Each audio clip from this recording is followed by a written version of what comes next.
इतिहास से ही सीखते हैं, तो फिर क्या हमने हमारे इतिहास से कुछ सीखा है? हमने दो विश्व युद्ध में 3 करोड़ से ज्यादा लोगों को मरते हुए देखा।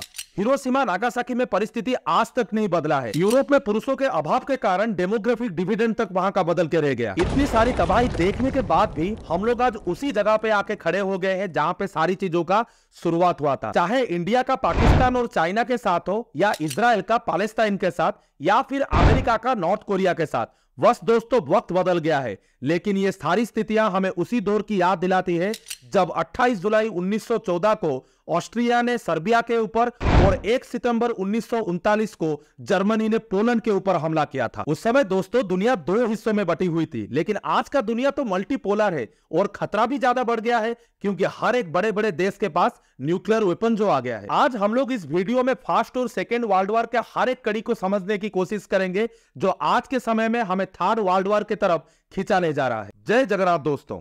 1 से लेके 2 सितंबर 1870 में एक वार लड़ा गया था, जो कि प्रूसिया और फ्रांस के बीच में हुआ था, जिसमें फ्रांस की हार हुई और प्रूसिया की लीडरशिप में जो एक नया देश उभर के आया, उस देश का नाम था जर्मनी। इस नए देश को बनाने वाले जो सबसे बड़े सिकंदर थे, वो थे ओटो वन बिस्मार्क, जिन्होंने 1870 से लेके 1890 तक जर्मनी को संभाले रखा। ओटो वन बिस्मार्क ने पहली दफा फ्रांस को पूरी दुनिया से आइसोलेट करने के लिए अपनी पूरी ताकत लगा दी थी। यहां तक कि उन्होंने ऑस्ट्रिया हंगेरी और रशिया जैसे कंट्रीज के साथ ट्रीटी साइन करना शुरू कर दिया। ब्रिटेन को उन्होंने यह भरोसा दिया कि हम लोग जर्मनी के बाहर कुछ भी नहीं करेंगे और वर्ल्ड पॉलिटिक्स से खुद को दूर रखेंगे। फाइनली दोस्तों, ओटो वन बिस्मार्क का समय 1890 में खत्म होता है और 1890 से लेकर 1918 तक जर्मनी के गद्दी पे जो नया तानाशाह का राज होता है, उस इंसान का नाम था काइजर विलियम II, जिन्होंने ना केवल बिस्मार्क के पॉलिसीज को दोस्तों चैलेंज किया, बल्कि उनकी इन्हीं पॉलिसीज ने फर्स्ट वर्ल्ड वॉर का बीज बुन दिया। काइजर विलियम II ने कुछ ऐसा कदम उस वक्त उठाया था जिसने ब्रिटेन को मजबूर कर दिया अपने ही अलाइज के साथ ट्रीटी साइन करने के लिए। For an example, Moroccan crisis में काइजर विलियम II ने फ्रांस का विरोध किया, जो कि उस वक्त ब्रिटेन का सबसे बड़ा अलाय था। उसके बाद जब उन्होंने बर्लिन से लेकर बगदाद तक रेलवे लाइन बनाने की बात की, तो ब्रिटेन ने ठान लिया कि काइजर विलियम को अभी रोकना पड़ेगा। और दोस्तों, यही सब कारण था जिसके चलते हम लोगों ने पहला विश्व युद्ध होते हुए देखा। और यही सारे कारण के लिए हमें दोस्तों पहला विश्व युद्ध का सामना करना पड़ा, जिसमें लगभग 1 करोड़ से भी ज्यादा लोग मारे गए। और इसी युद्ध के बाद हर वो एक देश के साथ ट्रीटी साइन किया जाता है जो कि ब्रिटेन के खिलाफ में थे, जैसे कि बल्गेरिया, ऑस्ट्रिया हंगेरी और टर्की। लेकिन सबसे इंपॉर्टेंट ट्रीटी जो साइन किया गया था, वो था जर्मन के साथ, और उस ट्रीटी का नाम था ट्रीटी ऑफ वर्साइल्स। इस ट्रीटी के चलते जर्मन को इतना ऑफेंड किया गया कि ये सेकेंड वर्ल्ड वॉर का जड़ बन गया। और इसी सिचुएशन के चलते जर्मन पॉलिटिक्स में वर्ल्ड के सबसे बड़े तानाशाह का एंट्री होता है, जिसका नाम है एडोल्फ हिटलर। और जैसे मैंने वीडियो के शुरुआत में दोस्तों आपको बताया था कि बिस्मार्क के सारे पॉलिसीज को बदल के काइजर विलियम ने पहला विश्व युद्ध का परिस्थिति खड़ा कर दिया था, उसी तरह जब जर्मन के पॉलिटिक्स में हिटलर आते हैं और वो प्रेसिडेंट और चांसलर दोनों पोस्ट को ले जाते हैं, उसके बाद वो भी ट्रीटी ऑफ वर्साइल्स के हर एक कंडीशन को बदलने लगते हैं, जिसके लिए हम लोगों को सेकेंड वर्ल्ड वॉर देखना पड़ा। और फाइनली 1 सितंबर 1939 में जर्मन ने पोलैंड पर हमला बोल दिया और फिर से दोस्तों दुनिया 2 हिस्सों में बट गई। फिर जो हिरोशिमा और नागासाकी में हम लोगों ने तबाही देखा, वो आज भी इतिहास के उन काले पन्नों में सिमट कर रह गया है, जिसका चर्चा करते हुए आज भी हमारे रोंगटे खड़े हो जाते हैं। यहाँ पे दोस्तों फर्स्ट वर्ल्ड वॉर और सेकेंड वर्ल्ड वॉर के बारे में जानने के बाद इतना तो हम लोग श्योरिटी के साथ बोल सकते हैं कि अभी फिलहाल यानी कि 21वीं सेंचुरी में जो भी घटनाएं पूरे विश्व में हो रहा है, वो एक थर्ड वर्ल्ड वॉर की तरफ इशारा कर रहा है। तो यहाँ पे पहले दोस्तों 21वीं सेंचुरी में क्या हो रहा है उसे समझने की कोशिश करते हैं।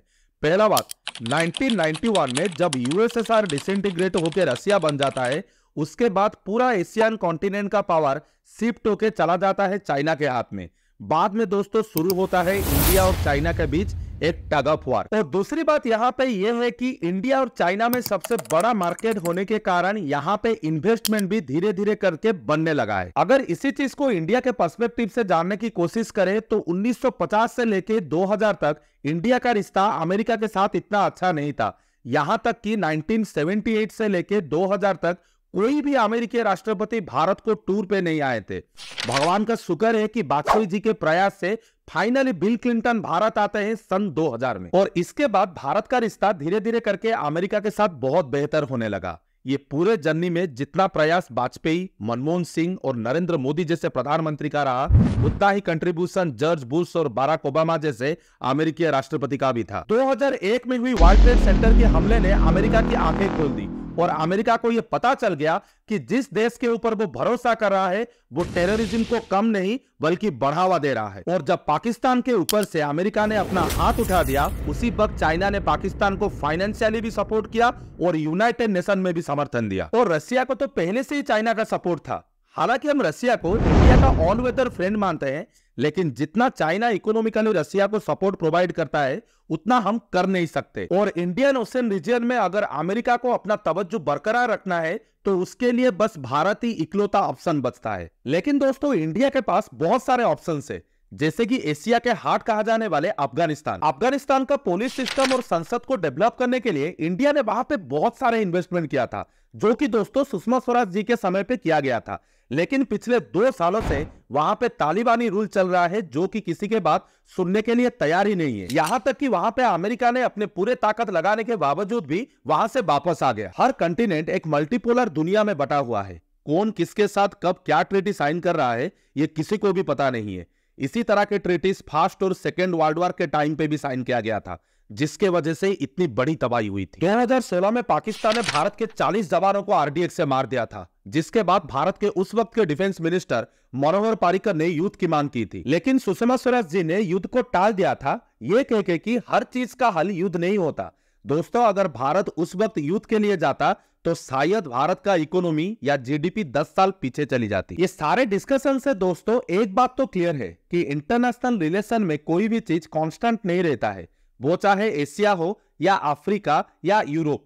हर कॉन्टिनेंट में ऐसे 2-3 देश हैं जो अपना डोमिनेंस बरकरार रखना चाहते हैं। इसलिए दोस्तों, वार अनाउंस करना कोई बड़ी बात नहीं है, उससे बड़ी चीज है युद्ध को टालना। क्योंकि अगर अभी तीसरा विश्व युद्ध होता है तो कैजुअलिटी कितना होगा शायद हम लोग वो सोच भी नहीं सकते। क्योंकि रशिया और यूक्रेन के बीच पिछले 2 सालों से चल रहे युद्ध ने पूरे वर्ल्ड की जियोपॉलिटिक्स और ट्रेड रिलेशनशिप को बदल के रख दिया है। इजराइल में पहले जो कॉन्फ्लिक्ट ज्यूज और क्रिश्चियन के बीच चल रहा था, आज वही चीज अरब और ज्यूज के बीच चल रहा है, जिसके चलते सीरिया आज वर्ल्ड का सबसे बड़ा रिफ्यूजी सेंटर बन चुका है। इन सारे चीजों के बाद अगर एक थर्ड वर्ल्ड वॉर जैसी स्थिति बनती है तो उसमें भारत की सबसे बड़ी भूमिका होगी, क्योंकि भारत को पूरे वर्ल्ड में एक सॉफ्ट पावर कंट्री के तौर पे माना जाता है। क्योंकि भारत एक ऐसा देश है जो कि हर चीज का हल बातचीत से निकालता है, ना कि वार करके।